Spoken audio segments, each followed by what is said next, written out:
Pythagoras प्रमेय त्रिकोणमिति में इस्तेमाल होने वाली एक बहुत ही महत्वपूर्ण प्रमेय होती है, जिसके द्वारा हम लोग त्रिभुज की एक समकोण त्रिभुज की भुजाओं को ज्ञात करते हैं। यदि एक समकोण त्रिभुज की दो भुजाएं आपको पता है, तीसरी भुजा का मान आपको पता है, तीसरी भुजा का माप आपको नहीं पता है, तो हम लोग इस प्रमेय की सहायता से बहुत ही आसानी से उसका मान हम लोग निकाल सकते हैं और बिना इसके त्रिकोणमिति पूरा ही नहीं होती है।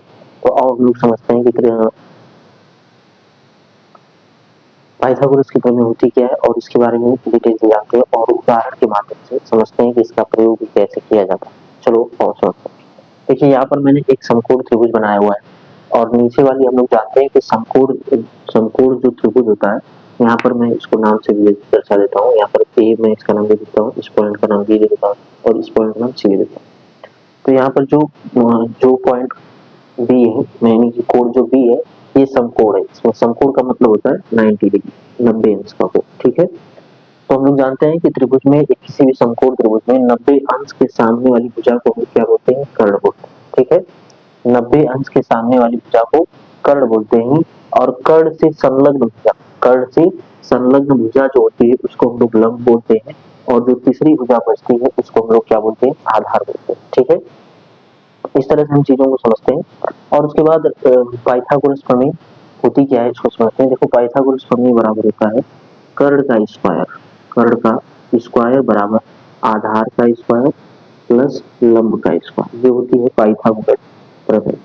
ठीक है, इसको हम लोग ऐसे भी लिख सकते हैं, कर्ण बराबर अंडर रूट आधार का स्क्वायर प्लस लंब का स्क्वायर। ठीक है, इस तरह से भी हम इसको दर्शा सकते हैं। और चलो अब इसको हम उदाहरण के माध्यम से समझते हैं कि किस तरह से इसका इस्तेमाल किया जाता है किसी भी समकोण त्रिभुज में। अगर हम लोग इसको सपोज कर लेते हैं, यहाँ से भुजाओं को मैं हटा रहा हूँ और यहाँ से हम लोग सपोज कर लेते हैं दो भुजाओं का मान कुछ भी, अपने मन से कुछ भी ले सकते हैं। सपोज करिए कि यहाँ पर इसका मान 3 सेंटीमीटर इसका मान हम ले लेते हैं और इसका मान हम ले लेते हैं 4 सेंटीमीटर। ठीक है, और इस भुजा का माप हमको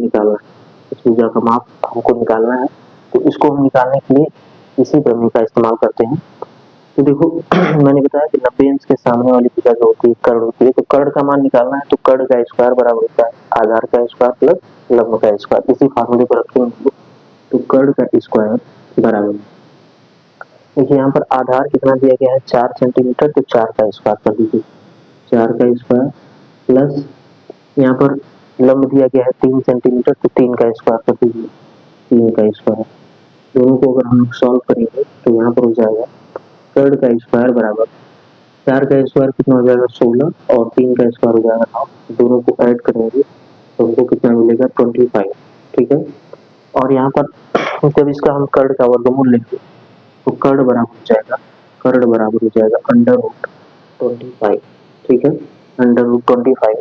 जब इसको हम कर्ली से बाहर करेंगे तो हमको क्या मिलेगा? कर्ण बराबर प्लस माइनस 5 सेंटीमीटर।